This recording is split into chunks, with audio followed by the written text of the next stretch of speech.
Wait, Oh, it's already so up I there. thought you were recording this one. Yeah, we're recording. So why do you care if someone's watching?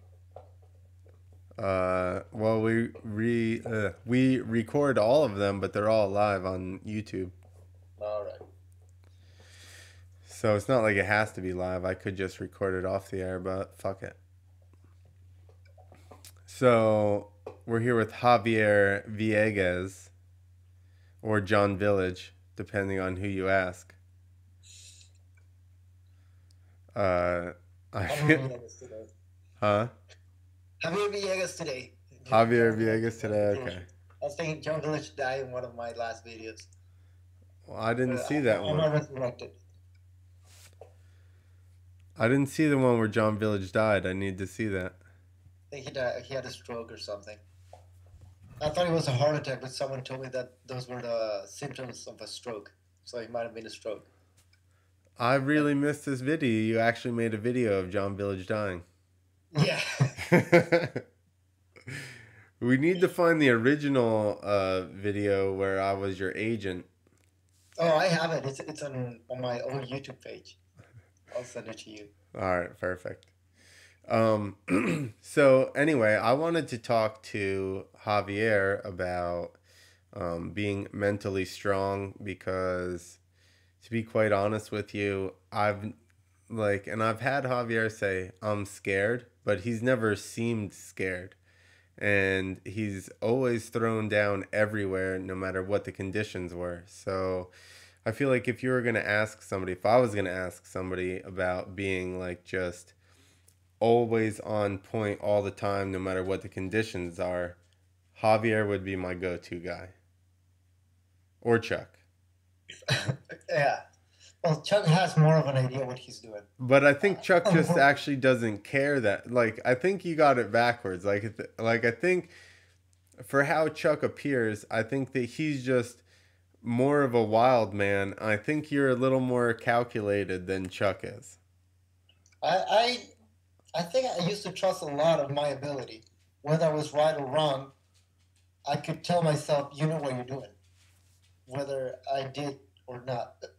Like I kept repeating myself with my mantra. Like I kept repeating myself, you know what you're doing. You do this every day. Like it's gonna work. But a little bit of the backside of that, I wasn't that 100% sure it was gonna work my way. I just kept trusting it, and it kept going that way.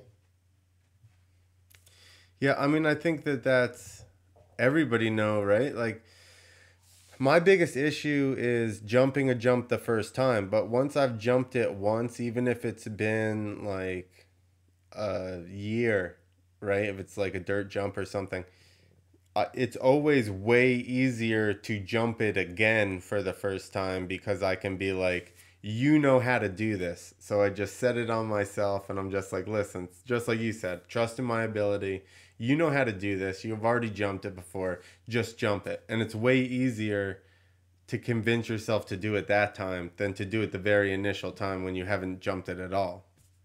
Well, yeah, there's also like when I get to that point, like it's been a while since I hit this ramp or this setup, and I have to go there, and I'm like, I know what I'm doing. Yeah, it's been 6 months since the last time I did it, and I started developing this now that I've been working with all these kids riding on my backyard on these ramps, and talking about big tricks and not committed to them. And I told them like, there's two ways to look at it. If you go, if you do it quick enough, you don't get enough time to be scared. Like, don't get yourself enough time to be scared of what you're gonna do. And if you actually had enough time to be scared, you have to think like, dude, this is gonna be over in a second. Whatever goes good or bad is gonna be over in a second, and you just like face it and go for it. That's what I've been doing lately, and I developed this way of thinking, trying to teach these kids how to do the things they've been doing on their bikes and scooters. Well, the way I explain it to people is so like at the days where I'd be at shows or something and I would be nervous, I would the whole day I would just go through the motions of the day, right? And it's like if you're Don't think concentrating about it. exactly, if you're concentrating on what you are doing right now, what I have in my hand right now, I can't be worried, right? Because if you're in the present moment, you're constantly worried about I'm holding this thing, don't drop this thing or whatever, you Yeah, know? yeah, because that's what I'm saying. Like, if you give enough time to yourself to think about it, dude, I gotta go jump this gnarly setup on a tiny basketball arena, and with no traction, no pads on the wall, and you start thinking about it, you're just gonna start hyping yourself about it and go there. Most likely hit that wall because you're just thinking about that outcome. But if you don't think about it until you have to face the ramp, you don't get yourself enough time to really freak out about it, and you can focus on what you're doing. Yeah, once it's time to go, it's time to go. You can't at that point you have to be focused. Well, I mean, but it's even goes like we were saying, if you just go through all the steps at hand, right? Then once you get to the actual step of jumping the ramp, that's where you are, and you have to jump it or whatever. So then you should still be in the present moment of just thinking of the things that you have to do to accomplish this goal versus being like you said, thinking about it way prior to where you can think about if I go long. Listen, I've done it, sat there and imagined myself going long and smashing the wall or whatever, you I've know? done it too. I've done it. It's horrible. It's so easy to do that to yourself and just start imagining things and you're like, what are you doing? Just don't even don't think about that. Well, you have so much time in the air to think about all the things you could have done different to avoid what's going to happen right now. Well, the problem is when you mess up off the lip, that 3 seconds, you can have like 100 thoughts.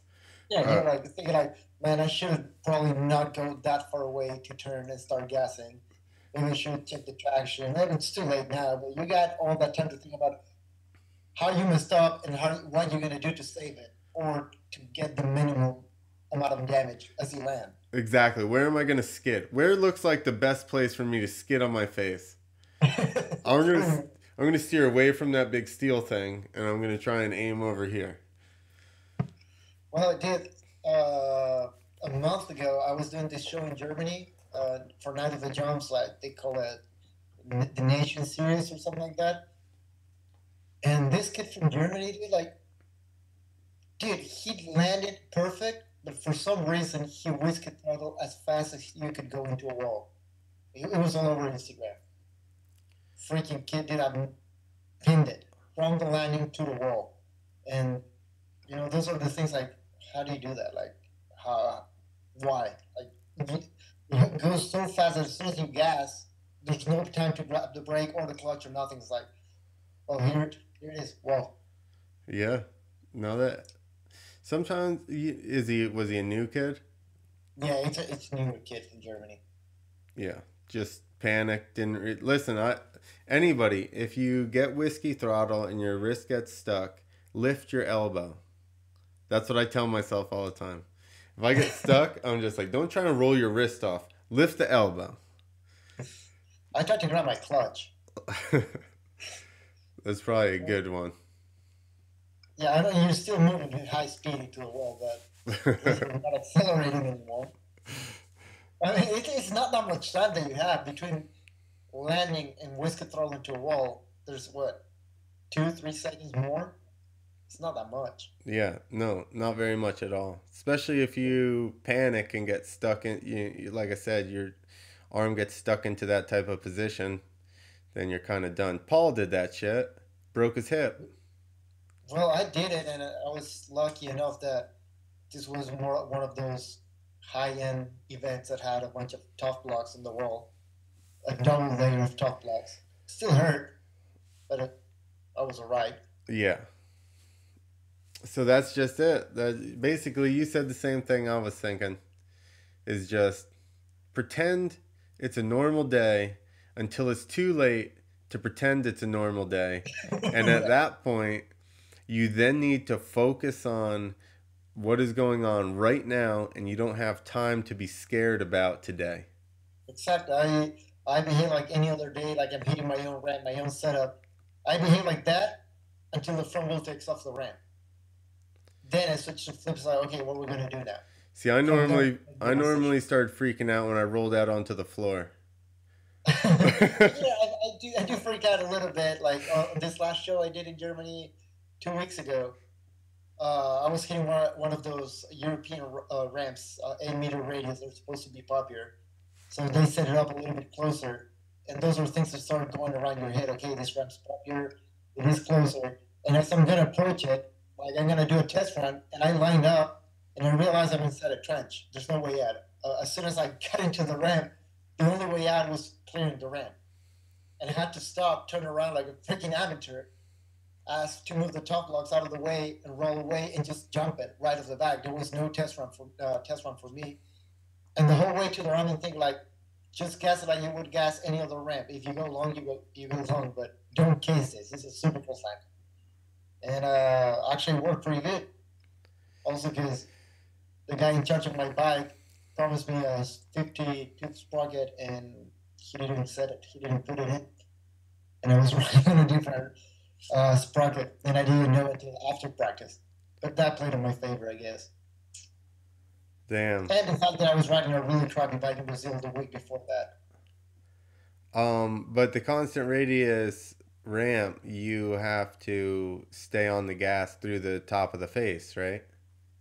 Uh, um, a little bit. It kicks you a little bit, but it doesn't throw you as high as the American ramps. Really? Yeah. Because we had some constant radius ones, those Innovate Concepts ones, and they were constant radius, and they sent your ass to the moon. But yeah, you had to make sure that you were held off a little bit extra long so that you could have it fucking pinned through the face. Otherwise, you were pinned in the air. Yeah, I don't know. I hit it just like, well, it depends the ramp. Also, it's not only the ramp, it's the setup. Sometimes, like dirt is never level. The ramp could be aiming somewhere, whatever. Like, I just jumped like any other ramp, and I only had to jump it once because then we had another ramp that was more similar to American ramps. I ended up just jumping that one. But the first ramp I hit was that one because I was the only one that was ready at the time. Nice. So you guinea pigged it for no reason.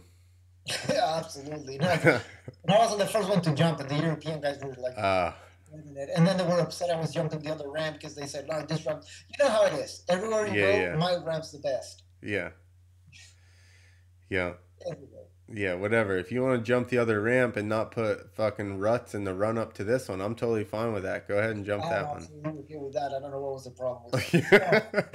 You mean less people are gonna make a rut at this ramp? Oh, No, The- these guys were upset because we were supposed to do a train, and Mason and I didn't want to hit their ramp, so they were stuck jumping our ramp, and they couldn't level. Like they were endoing every time they jump, and I'm like, "What the hell, dude? Like you've been doing freezing for all freezing existence, and the other guy's like the best guy from Europe, and you're struggling on. Okay, that's your own business." Did you tell him to turn his idol up? I don't tell the older people what to do anymore because I don't like younger people telling me what to do. Yeah, but you're older. Yeah, older than the new generation. You're an old man in this sport now. You and Mason, fuck.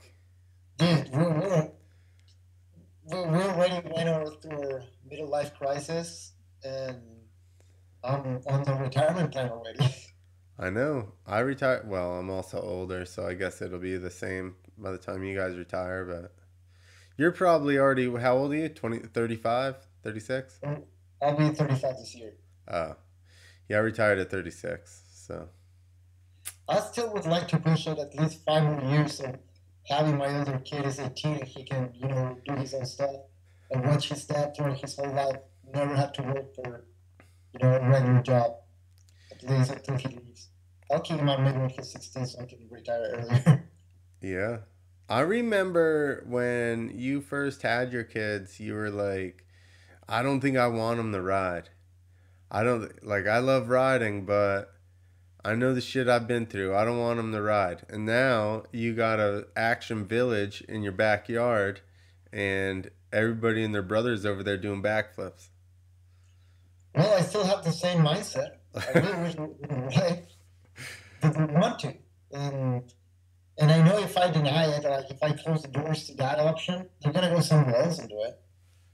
Yeah. And actually, watching them ride either dirt bikes or bicycles or scooters, it takes a lot more mental strength of me than everything I do. Like watching Javi doing backflips or Benjamin doing backflips, then going to the BMX jumps and jump stuff that I don't even know how to jump.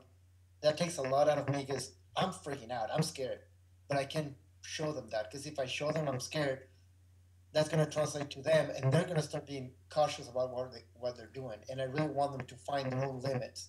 I don't want to give them my limits, and that takes a lot out of me. I just like keep giving them props for whatever they do, whether I'm freaking out or I'm okay with whatever they're trying.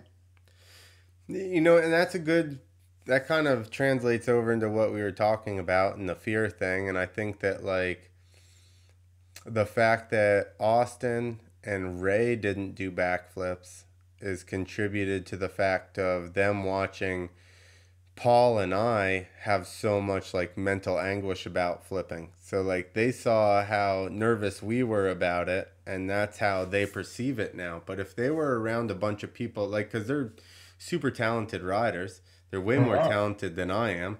Like, there's no reason that both of them shouldn't be fucking flipping. They're way more talented. But it's just the fact of they watched us trip out about flipping, and that got into their head, and that really was impressed upon them, and then they took on like that type of view of the And flip. Whereas, because how old were they when they're starting hanging out with you and watching you doing that? But yeah, they were probably 17, 18, yeah, 19, 20. yeah, they're like that's a really important age for kids to develop their personality. So if they're watching you freaking out, they're like, whether they're playing it cool and calling, oh man, you're a pussy, you're not flipping all that, but at the bottom line, that's still getting on their heads. Like it's gonna Yeah. be on the back of your heads. Like, dude, yeah, Clint, the guy I worked with, told me pretty much everything I know. He's scared about this just because there's something going on. While on the other hand, you got my kids here watching me flip all kinds of stuff, not because I thought it was easy, but because I just wanted to progress. I wanted to prove the whole industry that I was worth being here. And they saw us, dude, my dad flips everything. I can flip it too. And dude, that flips me out. The first time I took my son and flip to a skate park, I was, man, I really don't want him to do this, but he wants to, and I have to be supportive. Yeah. I mean, here's the thing, you know, and I had a conversation with somebody about those guys, and they were like, not, nah, they're just good riders. And I was like, listen, I'm not taking that away. I didn't teach them how to ride. I didn't give them their ability. But there are groups of people, like there was two kids in Florida that rode together, had a freestyle course, all that shit, but didn't do that many tricks. And it was because the people that they were surrounded with were scared and weren't doing that many tricks. But if those guys, like, so then Ray and Austin, those guys were way better than those other kids because the original people that they saw are Paul and I. But you can see that they do all the tricks that we thought were that we did easy. They do all those tricks like way better than we ever did them, and way easier than we ever And did them. so, So if they were around somebody like you, or you know, like, or in California, like where, or even let's take Nevada for example.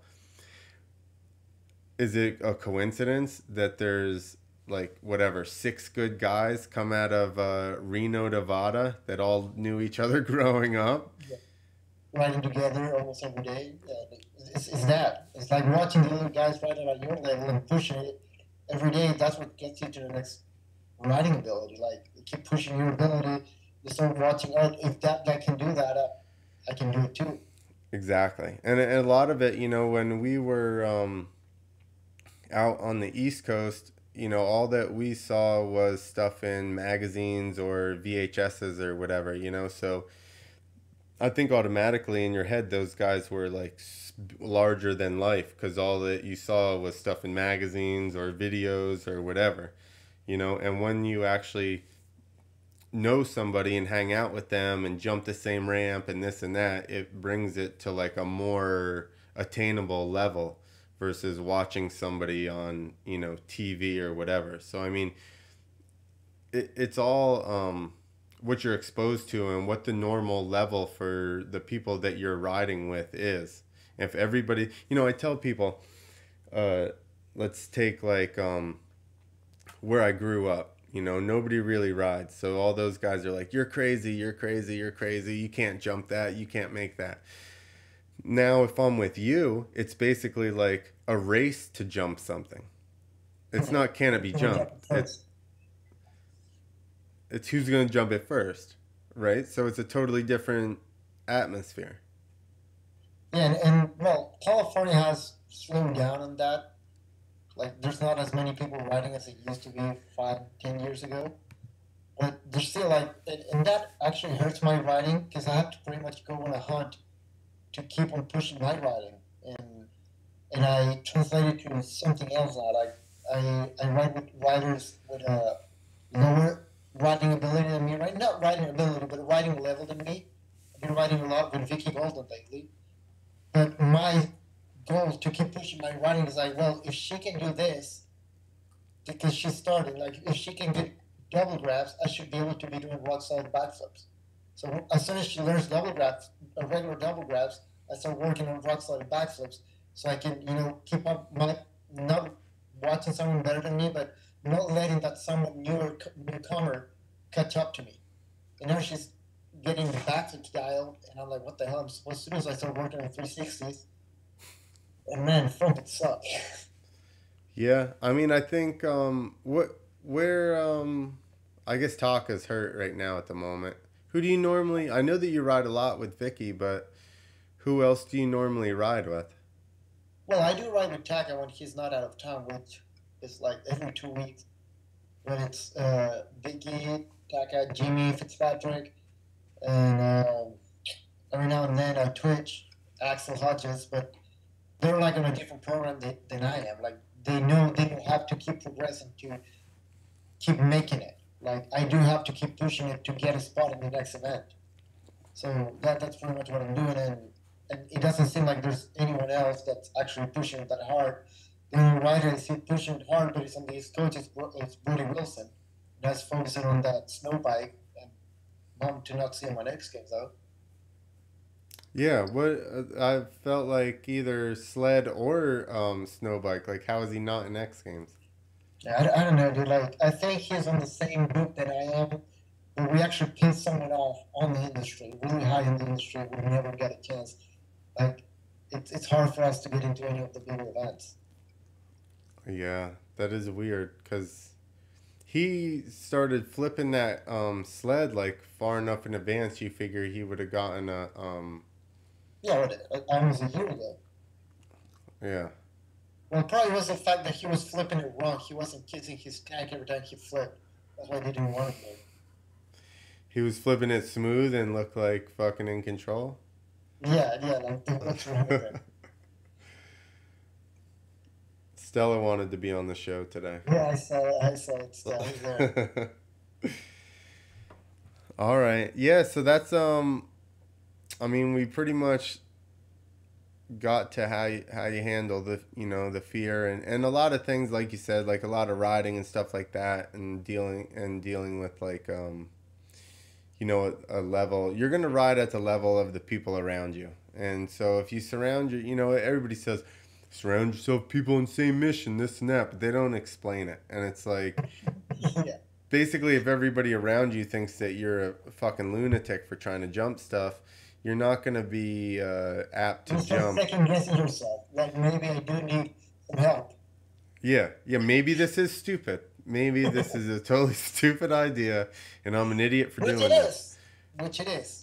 I agree. I'm with that people, dude. Like, I'm with that people. Like, doing backflips on a 200-pound motorcycle with all kinds of spinning pieces of metal. It's not smart, but man, it's so much fun.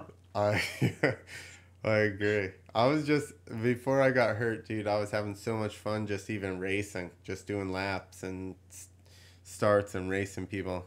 I was pumped on the vet stuff. Yeah, but freaking bikes, dude. I They know. pay you back. Motorcycles are so fun until they're not. Yeah, well, that's pretty much the first couple of weeks after any accident is when your mental strength goes to hell. Yeah, when It's you're like, why like, am I doing this? Like, oh man, I'm so stupid. I'm quitting now. This is it. I'm selling the bikes on Monday. dude, I fucking was racing a vet class at a local race in Texas with like 6 people in my class, and I hole shotted and was gone by like 16 seconds. And go to jump some triple I jumped once in practice, case the shit out of it, and break my leg. Like, absolutely no reason for me to jump that fucking triple at all. And then You were just feeling it. for the next 6 months, I'm just like, you didn't need to jump that. But that wouldn't be the thought if you actually cleared it. Did nothing. I wouldn't have thought about it again. Yeah, man, that triple was so cool. It was so much fun. It was fun in practice. It dried out and it got so dry that I just spun all the way up the face and just cased it. But I mean, even so, think about it. Like you said, like 3 feet more, no problem.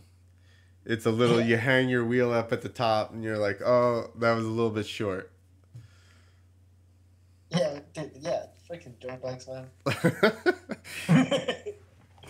Because I mean, for me, it's normally 2 weeks after every injury. It's like, dude, I'm so stupid. Why did I do that? I didn't need to do that. You know what? I'm done with all this pain. I don't want to suffer anymore. I'm gonna get a regular job on Monday. As Yeah, soon as I heal, get a regular job. and that's when the real pain comes in. Yeah. But then as soon as the actual pain, like the main pain from the first impact, starts fading away, which is about 2 weeks on, I'm starting missing riding. And like maybe you can push some other show, make it to the month. I'll get this show, make it to the month, so I have enough time to get a new job, and then we're in the loop again, doing more shows. Yeah, yeah. It's hard, man. I believe me. I've been offered some shit that I've turned down, and I'm like, 3 grand a week? I don't know. Dude, dirt bikes are a hell of a drug, man. Yo, I tell people it's like stripping. It's too easy to go make a couple grand, then hang out for a couple weeks, you know? You just gotta be scared and shake your ass in front of some people, and then you're good. Dude, that's a good analogy. We're like, we're the hookers. We are. Do you remember Jeff Banks? Yeah. He always used to say like they would have money and they'd be like, roll over, roll over. And he goes out and does a rollover and that's it. He gets his money. Uh, He's like, I'm like a dog, dude. I just roll over for money, for treats. it is true. Like we do all kind of tricks for treats, but we're also having fun, dude. Like it is fun to do. It is You, fun to scare yourself every now and then. Like seriously, when I go a long time repeating the same tricks and not getting scared, I get bored, and that's when I start pushing my riding again. But I need someone like that's pushing it with me because if not, I don't get motivated to do it. yeah. Now think about how good Hartman got by himself in a field. Right. Or even Brody. Brody rides by himself most of the time. Like, how the fuck do you motivate yourself like that? Well, when you're younger, it's easier to motivate yourself. I don't know if he's still as motivated as he used to be. Like also getting doors closed every time you try something, you start losing motivation and you start wondering why are you even doing this? And and for me, it's been like that. Like trying to get into X Games, and they're like, "Oh no, dude, we got to stack field. We can set you there," or having to qualify to go back to home games, or not even get a call for X Fighters, stuff like that. Yeah, I really lose motivation out of that.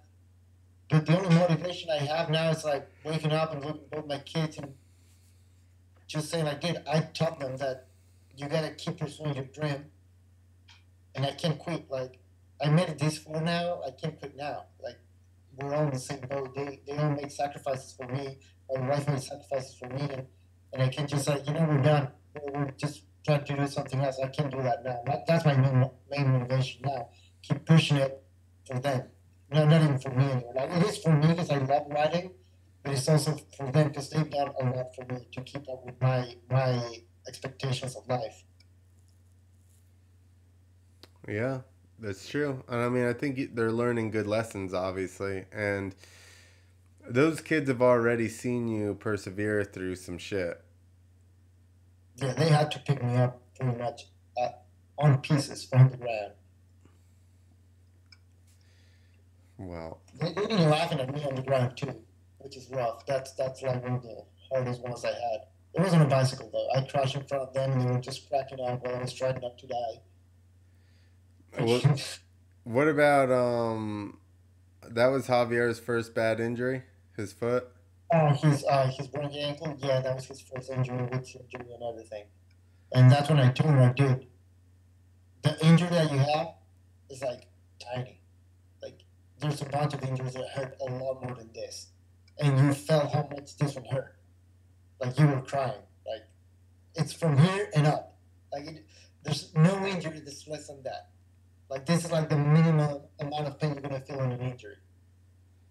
Now it's your call. Do you want to keep on going? Want to keep riding dirt bikes? You want to keep doing backflips on bicycles? Because it's gonna happen again. It's your call. Like I'm not gonna force you if you're not into it. I totally understand. I'll support you. Because I know I actually want to keep riding, and he's been itching to hit all of his jumps, and he's still like another week out before he's clear to start getting into it. But he wants to do it, and I know it's gonna suck for all of us, but I have to support it. Maybe he can make a career out of this, maybe not. But I don't want him to go into adulthood thinking that he didn't get all the chances of doing what he wanted to try. No, that's good. You know, I tell people that you're not really a freestyler until you go through the 2 years of constant injuries, right? Because everybody goes through that like you get hurt and then you come back and then you get hurt right again and then there's And like you're not even done feeling pain from the last injury when you're already wrapping your leg around your neck again. exactly you're limping along, just barely riding, and then you fuck yourself up again right off the bat, and then you're just like, oh, I don't know about this. Well, yeah, that's pretty much the cutting edge. That's when, if you go through that, you can go through anything. Exactly. And everybody And goes through it. you right until you die, pretty much. Yeah, and everybody goes through that. It's just how early or far into their career does it happen? You know, because everybody's gonna hit that point, and it's I tell people if it's your first time on a motorcycle and you break your tib fib, you're probably over it. Yeah, that's the end of motorcycles for you.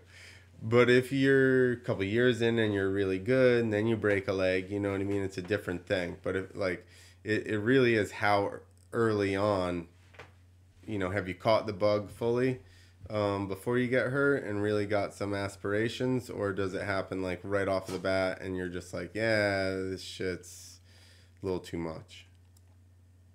Yeah, well, that's what's going to happen. Like, you're going to go through that, which is going to be like a barrier of what separates, boys from men, pretty much. And that's when you realize, like, you know what, I'm going to keep riding at this level.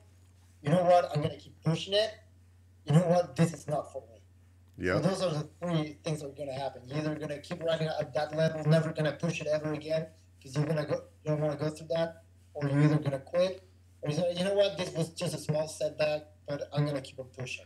See, I was right in between. I'm never gonna push it again, and I'm gonna push it some more. I only Well, slightly pushed it after my string of injuries. I only like slightly pushed it after that.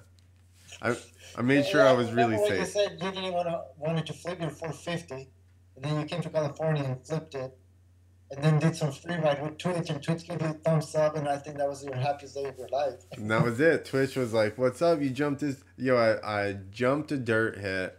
Never jumped it before. Just followed Twitch off of it, cause he's Which was like." like already amazing for you. Like you were like tripping balls on that. What?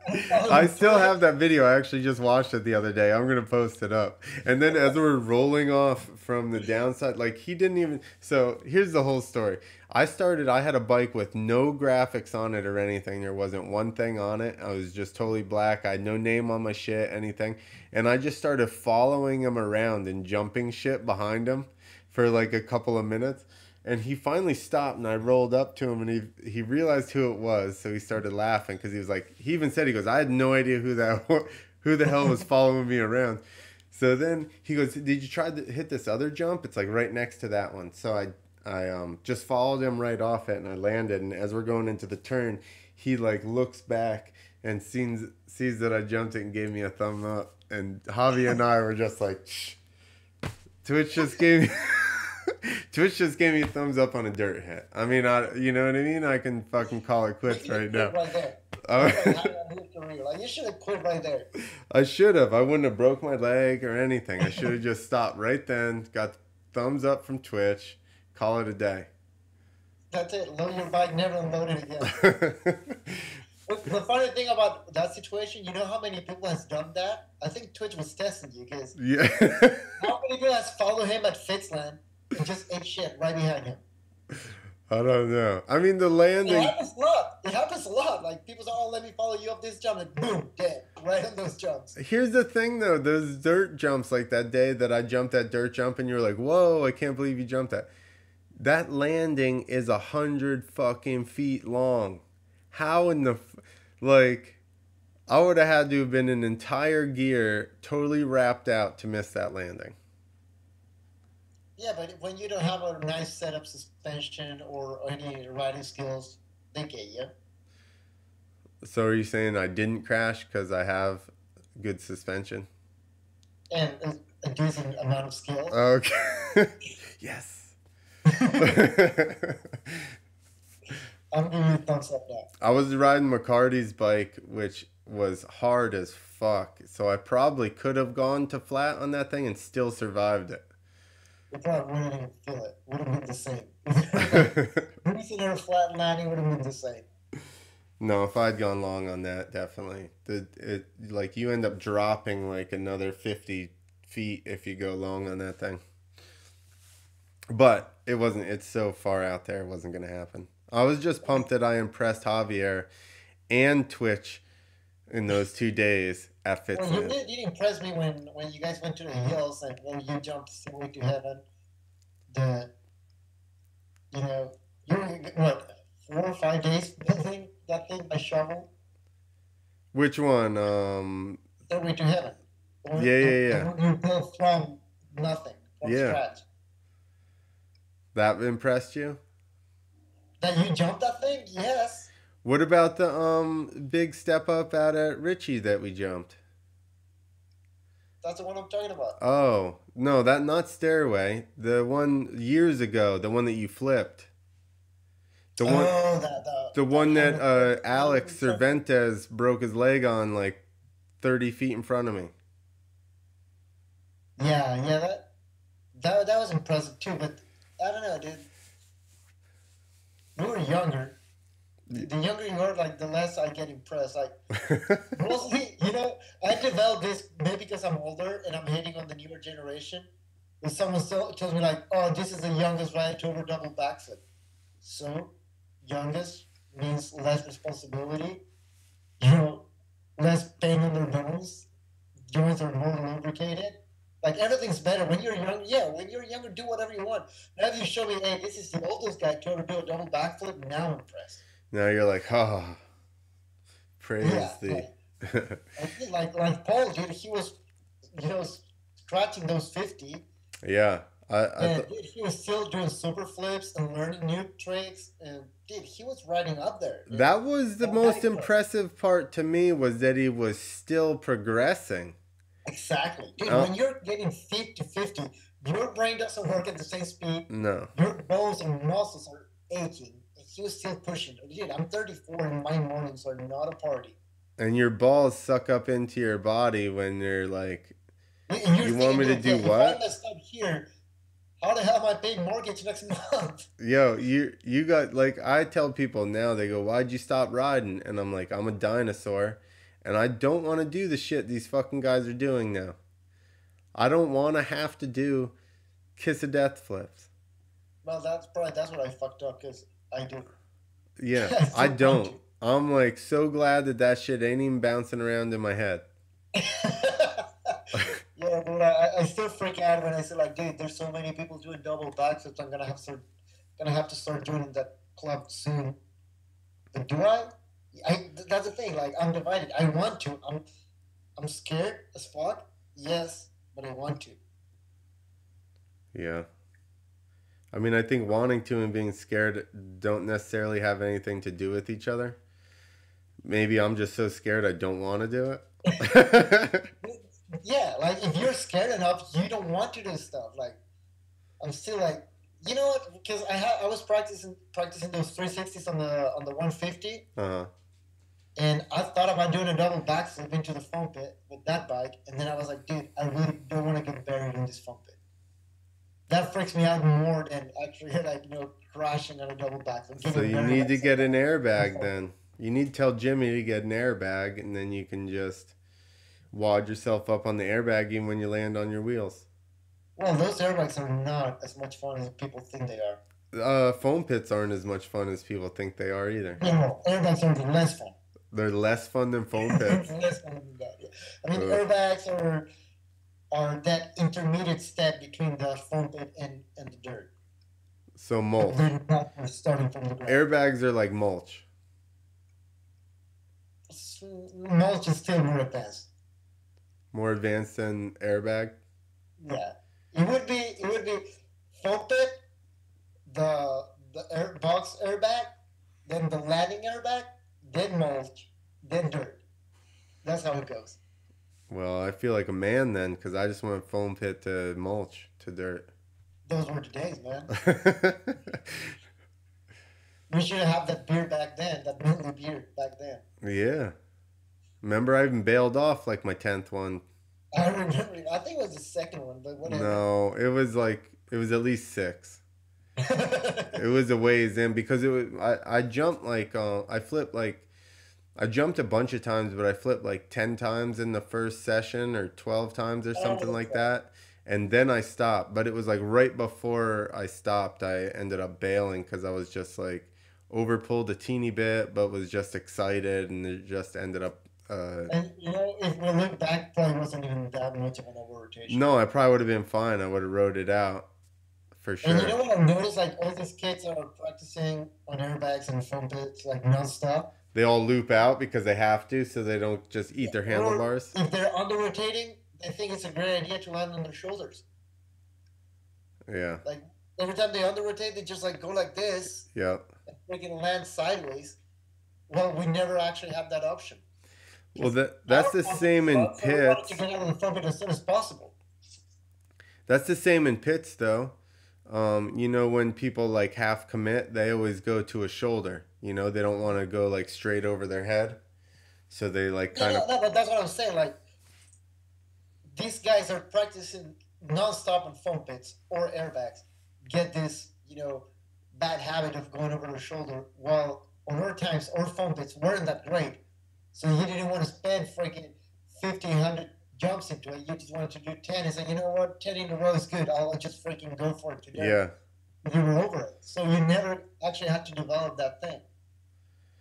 I actually got stuck upside down. I had a point where I kept getting stuck upside down off of maybe the box jump at Travis's or maybe a regular ramp, but I got really good at stepping through with my one foot to the side and then completing my backflip and landing on my feet like 5 feet away from the bike.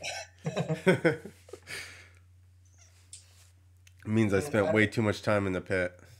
I remember when we thought it would be a great idea to fluff Chuck's foam pit.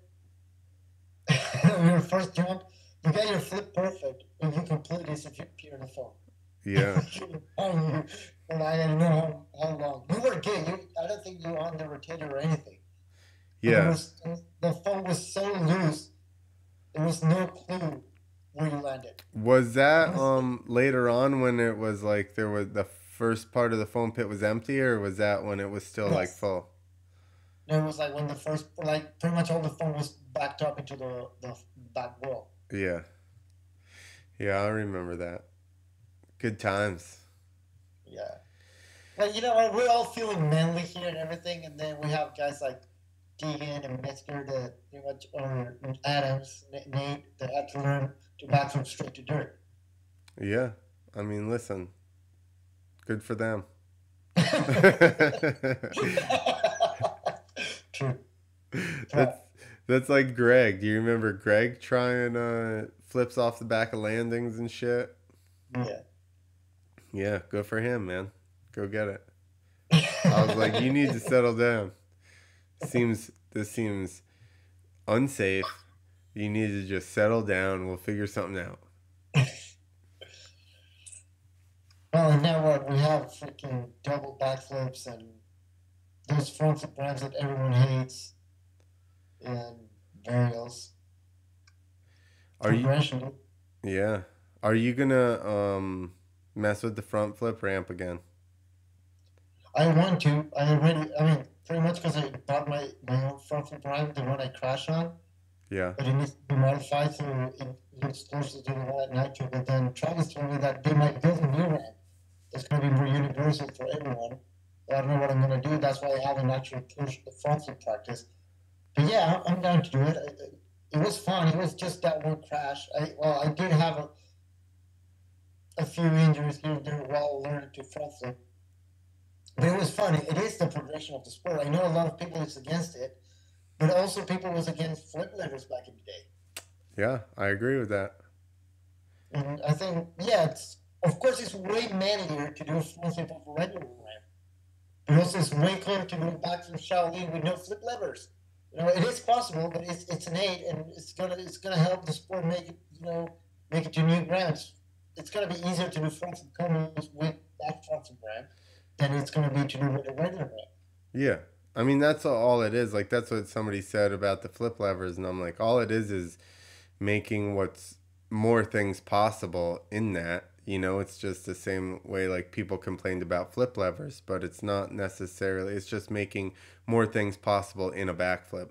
A front flip ramp is making more things possible in a front flip because otherwise Yeah. you're not gonna, I mean, you see the people that do it, they're just barely getting around. So that's all it will ever be And unless it, you it never have. looks in control.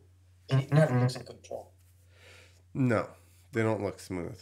So what you're saying is you need a new front flip ramp that rotates you perfectly.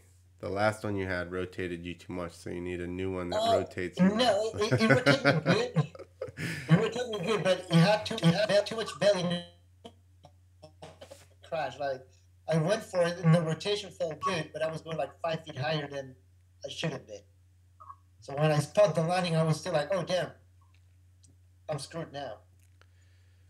You couldn't rev the shit out of your bike. I did. I panic revved it and I leaned back, tried to slow the rotation, but it was already too late. That's the thing with those front flip ramps. It's like flipping a super kicker. Like if you messed up a little bit on the takeoff, that's it. There's not much you can do. You already have the momentum. Yeah, correct. Like that's the thing. And that was the thing with that front flip ramp. I front flipped it first. On the airbag, I had it every time. And then I did it once to dirt and I kind of cased and under rotated. So I tried to preload it to get a little bit more rotation. But it gave me that extra rotation that I wanted, but it also gave me a lot more air. And that was because the ramp had too much belly. And that's what I'm trying to fix it, make it a ramp that is a little bit mellower on the takeoff. So I just move forward and not up. See, you just preload too hard. Yeah. You're a preloader. Are you mocking me? No, I'm saying you are. You preload super hard. Yeah, and that was actually helping me a lot with the front flip combos because it gave me some good control of the rotation. I could speed it up or slow it down at will, but not on that ramp. I got you. So the one at like Nitro Circus was easier. Yeah, the one in Nitro Circus. I think they used the mold of one of the old school ramps that were really flat, so it just throws you forward. And I would hit it like a regular 75-foot ramp and preload it good, and that's how I would control my rotation. Like preload it, and then just hold it with my head as I was looking to the landing, and then finish the rotation every time. So then where did you get this ramp that you got? I built it, but we never got the original plans from it. And I told these guys to build it, and they used their ramp they had. So that was the main problem. Uh, gotcha. Well, now we're getting reverb, so we got what we need to talk about out of the way. Okay, go on. Yep. Well, thanks for being on, and hopefully this helps people figure out how to deal with being scared and overthinking. Yeah, and just remember, don't get yourself enough time to be scared. Just deal with it. Handle it soon. Yeah, or like we would do. We would just joke around before shows. Keep it light. Yeah, yeah, don't think about it. Just don't think about it. Just when it has to happen, it's gonna happen.